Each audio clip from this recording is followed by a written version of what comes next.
महत्वपूर्ण टॉपिक पढ़ने जा रहे हैं, इसका नाम है न्यायपालिका। ये आपकी परीक्षा के लिए काफ़ी उपयोगी है और ये एक एक करके आपको पूरे संविधान में सीरीज पढ़नी है। लेकिन भारतीय शासन प्रणाली का जो सबसे तीसरा आधार स्तंभ है विधायिका कार्यपालिका के बाद जो तीसरा स्तंभ है ना वो न्यायपालिका है। भारत की जो शासन की प्रणाली संघीय है लेकिन न्यायपालिका एकीकृत है। इसका मतलब यह है कि पूरे देश के लिए एक ही सर्वोच्च न्यायालय होगा और भारत का सर्वोच्च न्यायालय जो है वो न्यायिक समीक्षा के देश का शीर्ष न्यायालय है, जहाँ पे भारत के संविधान के तहत न्याय की अपील के लिए अंतिम न्यायालय भी है। भारत एक संघीय राज्य है, इसकी एकल एकीकृत न्यायिक प्रणाली है जिसकी 3 स्तरीय संरचना है। एक सर्वोच्च न्यायालय है, अगर हम बात करें पहला सर्वोच्च न्यायालय है, दूसरा हमारा उच्च न्यायालय है, तीसरा जो है वो आपके अधीनस्थ न्यायालय है। कौन सा न्यायालय है? तीसरा अगर हम बात करें तो अधीनस्थ न्यायालय है। सभी लोग ध्यान से लिखिएगा और कोशिश करिएगा। न्यायालय है तो यहाँ पे 3 प्रकार के न्यायालय की प्रणाली है। अधीनस्थ न्यायालय के अंदर जिला व सत्र न्यायालय हर जिले में है, मुंसफ न्यायालय हर जिले में अनेक है, न्याय पंचायत गांव में है। तो इस तरह से देखा जाए तो हमारी न्याय प्रणाली ऊपर जो है वो सर्वोच्च न्यायालय है, नीचे हाई कोर्ट है, फिर उसके नीचे अगर हम बात करें तो ये जो पूरा है ये आपका क्या है? अधीनस्थ न्यायालय। अधीनस्थ न्यायालय के अंतर्गत भी जिला व सत्र न्यायालय होगा, मुंसफ न्यायालय होगा, न्याय पंचायत होगा। तो ये भी आप लोग के लिए महत्वपूर्ण है। अधीनस्थ न्यायालय के नीचे विभिन्न जिलों के जिला न्यायालय होते हैं। जिले में जिला एवं सत्र न्यायाधीश के नीचे सिविल और आपराधिक मामले के देखने के लिए अलग अलग मजिस्ट्रेट भी होते हैं।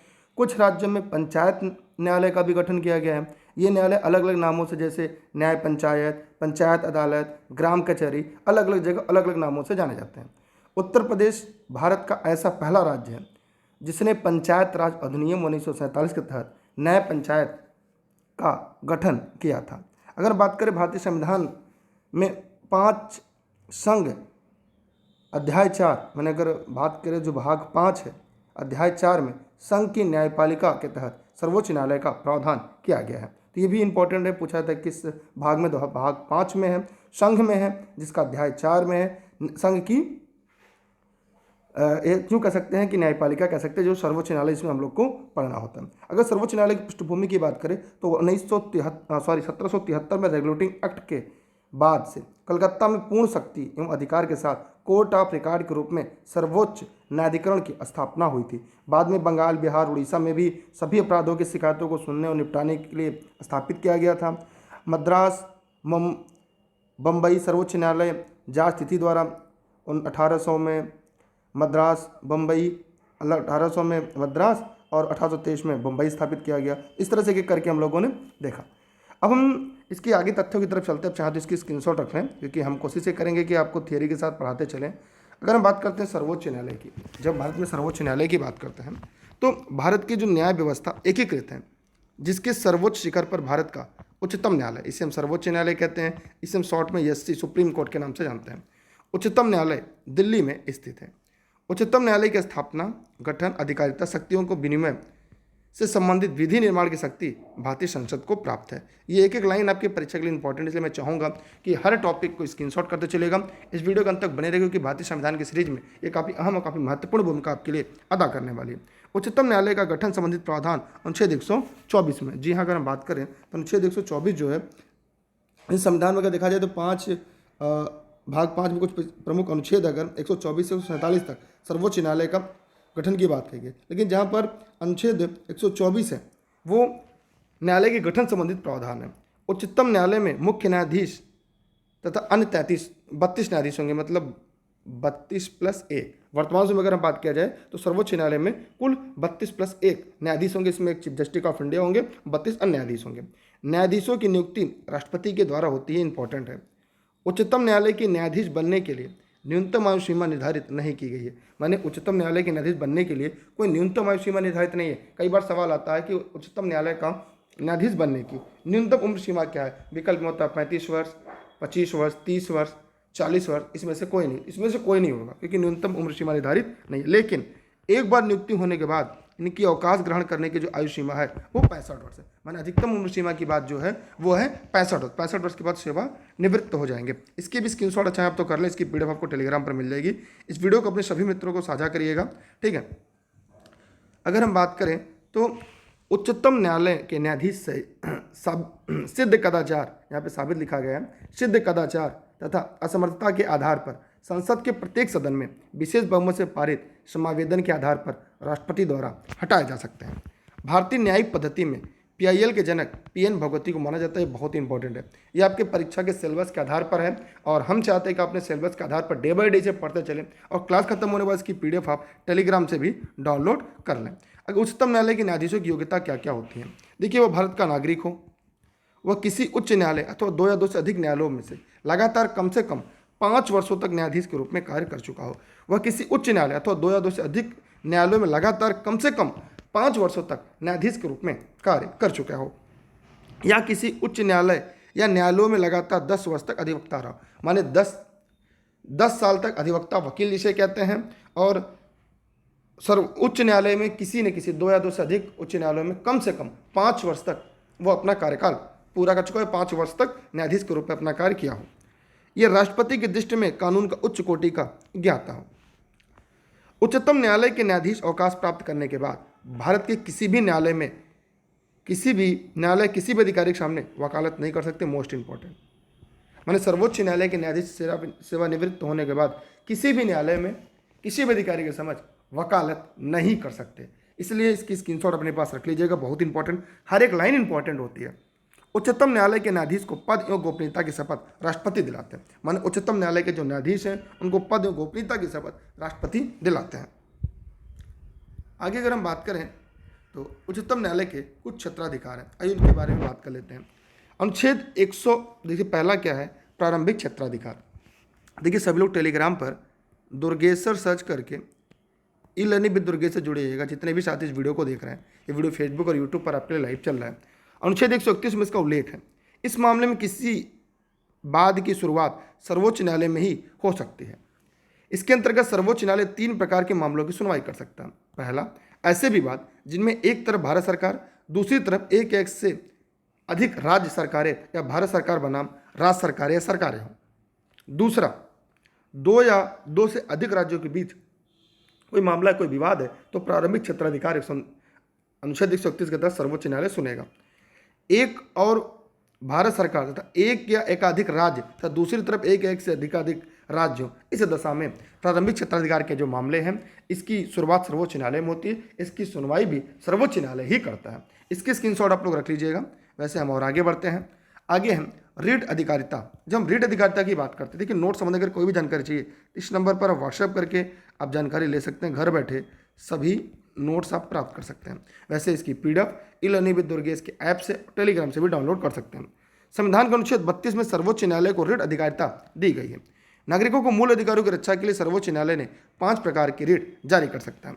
बंदी प्रत्यक्षीकरण, परमादेश, प्रतिषेध, उत्प्रेषण, अधिकार परीक्षा। ये याद रहे, ये सर्वोच्च न्यायालय 5 रीट जारी कर सकता है और हाईकोर्ट भी रीट जारी कर सकता है या नहीं, कमेंट करके जवाब दीजिएगा। इन 5 रीटों के बारे में हमने मूलाधिकार के सेक्शन अनुच्छेद 32 पढ़ाते समय इसको भली भांति आपको पढ़ाया है। एक बार जाकर वीडियो को पीछे देख लीजिएगा। इसकी स्क्रीनशॉट रख लीजिएगा। हम और आगे चलते हैं।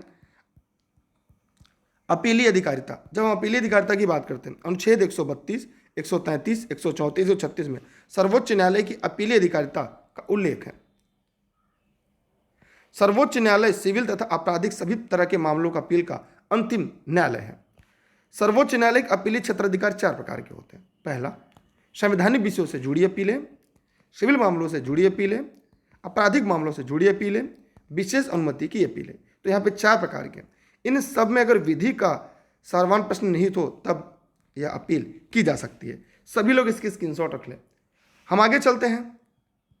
आगे अगर हम बात करें सहकारिता, सलाहकारी अधिकारिता, माने सलाह देने के लिए, तो अनुच्छेद 143 द्वारा सर्वोच्च न्यायालय को सलाहकारी अधिकारिता दी गई है। माने इसके अंतर्गत राष्ट्रपति किसी विषय पर सर्वोच्च न्यायालय से सलाह मांग सकता है, परंतु यह जरूरी नहीं है यह सलाह राष्ट्रपति के लिए बाध्य हो। लेकिन यह भी आगे चलकर हुआ कि सुप्रीम कोर्ट भी सलाह देने के लिए भी बाध्य नहीं है।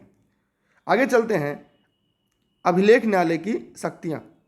भारतीय संविधान की अनुच्छेद 129 में यह प्रावधान है कि सर्वोच्च न्यायालय अभिलेख न्यायालय होगा और इसको अपने अवमानना के लिए दंड देने की भी शक्ति होगी। यह भी इंपॉर्टेंट है आप सभी के लिए। सर्वोच्च न्यायालय के सभी निर्णय, आदेश, निर्देश आदि अस्थायी स्मृति में सुरक्षित रखे जाते हैं ताकि सभी अधीनस्थ न्यायालय इन्हें पूर्व उदाहरण के रूप में भी प्रयोग कर सकते हैं। ये इंपॉर्टेंट है। सर्वोच्च न्यायालय के सभी निर्णय, सभी आदेश, निर्देश अस्थायी स्मृति में सुरक्षित रखे जाते हैं ताकि सभी अधीनस्थ न्यायालय इन्हें पूर्व उदाहरण के रूप में प्रयोग करके आगे न्याय भी कर सके, जजमेंट सुना सके। न्यायिक पुनरावलोकन, यह केवल भारत और अमेरिका के पास, दो ही देशों के पास ये केवल शक्ति, जिसे जुडिशियल रिव्यू के नाम से जानते हैं।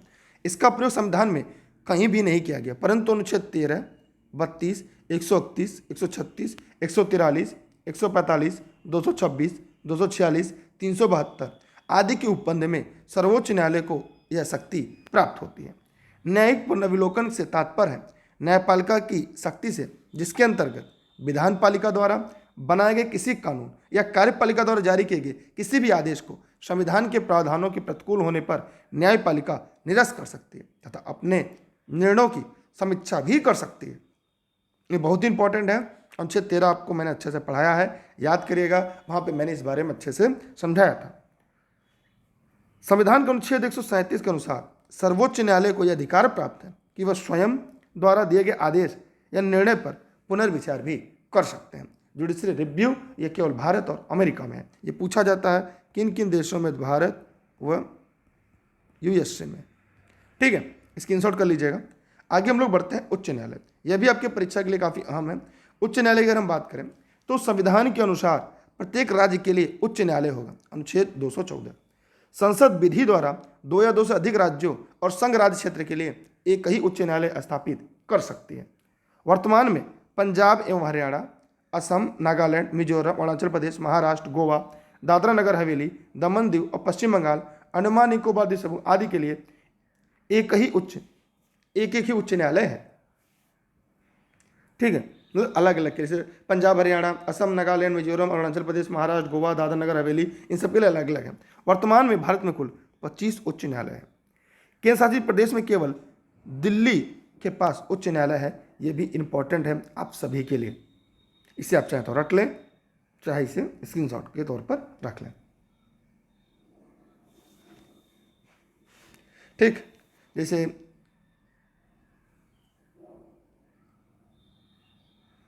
सभी लोग के काम का है। आगे चलते हैं। इसकी हम एक ग्राफ भी आपको दे देंगे क्लास खत्म होने के बाद या टेलीग्राम पर, तो जहां पर आपको एक बार में कॉन्सेप्ट क्लियर हो जाएगा। उच्च न्यायालय के न्यायाधीशों की नियुक्ति भारत के मुख्य न्यायाधीश की सलाह पर राष्ट्रपति द्वारा की जाती है। उच्च न्यायालय के न्यायाधीशों के लिए योग्यताएं, वह भारत का नागरिक होगा, कम से कम 10 वर्ष तक न्यायिक पद धारण कर चुका हो, या उच्च न्यायालय में एक या अधिक उच्च न्यायालयों में लगातार 10 वर्षों तक अधिवक्ता रहे हों। उच्च न्यायालय के न्यायाधीशों को उस राज्य जिसमें उच्च न्यायालय में स्थित है का राज्यपाल उसके पद की शपथ दिलाते हैं। यह बहुत इंपॉर्टेंट है क्योंकि सभी के लिए महत्वपूर्ण है।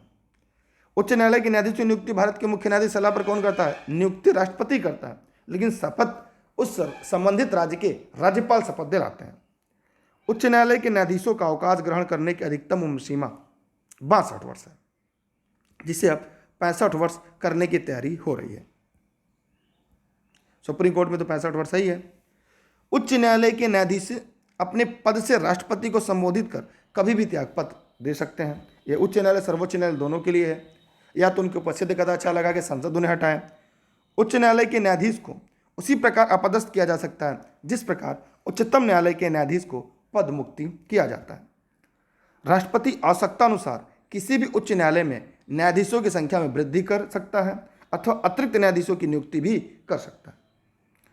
राष्ट्रपति उच्च न्यायालय के किसी अवकाश प्राप्त न्यायाधीश को भी उच्च न्यायालय के न्यायाधीश के रूप में कार्य करने का अनुरोध कर सकता है। उच्च न्यायालय एक अभिलेख न्यायालय होता है।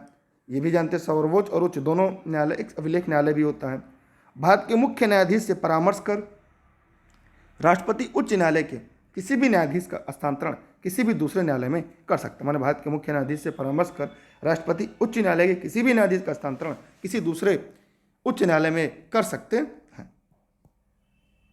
तो यहाँ पर हम लोगों ने न्यायपालिका संबंधित और महत्वपूर्ण तथ्यों को पढ़ लिया जो आपके परीक्षा के लिए उपयोगी और महत्वपूर्ण थे। आप सभी लोग इस वीडियो को अपने सभी मित्रों को शेयर करिएगा, जितने भी लोग इस वीडियो को देख रहे हैं, और टेलीग्राम पर आप लोग आज ही दुर्गेश सर सर्च करके ई लर्निंग विद दुर्गेश पर जुड़े रहें। अगले टॉपिक हम लोग फिर से आपके लिए लेकर आएंगे। ये सीरीज आपके लिए छोटे में होगी, लेकिन उन महत्वपूर्ण तथ्यों के साथ होगी जहां सबके परीक्षाओं में सवाल आते हैं। चैनल पर नए आए तो सब्सक्राइब करके बेल आइकन दबाइएगा। इस वीडियो को सभी को शेयर करेगा। निःशुल्क क्लास आप सभी के लिए देश हित में और राष्ट्र हित में मैं अपने बचे समय में आपके लिए लेकर आता हूँ। और सबसे बड़ी बात, ये वीडियो फेसबुक और यूट्यूब पर है, और आप चाहें ई लर्निंग विद दुर्गेश के ऐप पर जाकर इसकी सभी PDF, सभी वीडियो लेक्चर को देख सकते हैं और पढ़ सकते हैं। साथ ही साथ अगर आपका कोई व्यक्तिगत सवाल हो तो e learning with Durgesh Instagram पर आप अपने सवाल भी पूछ सकते हैं। और इस वीडियो के कमेंट में आपसे जाते जाते मेरा एक सवाल है कि सर्वोच्च न्यायालय और उच्च न्यायालय में सबसे ज़्यादा पावर किसके पास है? कौन ज़्यादा शक्तिशाली है? किन मामलों में सर्वोच्च न्यायालय और उच्च न्यायालय की शक्तियां आपस में बराबर है? क्या उच्च न्यायालय भी रिट जारी कर सकता है? अगर नहीं पता तो अगले वीडियो में हम आपको बताएंगे, जिसका जिक्र हमने अनुच्छेद 32 में भी किया था। तो फटाफट वीडियो को शेयर करिएगा और चैनल को सब्सक्राइब करके बेल आइकन दबाते चलिएगा। ठीक है, आप सभी को बहुत बहुत धन्यवाद। क्लास कैसी लगी कमेंट करके बताइए। अगली क्लास में फिर से मिलते हैं, तब तक के लिए थैंक यू। लाइक और शेयर करते रहिएगा। Thank you. हाँ, ध्यान रहे, मेरा सवाल आपको फिर मैंने दोहरा दिया है और फिर से कह दूँ, फिर से मैं आपको बता दूं, लेकिन इस प्रश्न का जवाब कमेंट बॉक्स में कमेंट करके जरूर दीजिएगा कि रिट जारी करने का अधिकार क्या सर्वोच्च न्यायालय को है, उच्च न्यायालय को नहीं है? इसको मैंने अनुच्छेद 32 में पढ़ाया है, मूलाधिकार सेशन में पढ़ाया है। अगर आपको याद है तो कमेंट करके जवाब आप दे सकते हैं।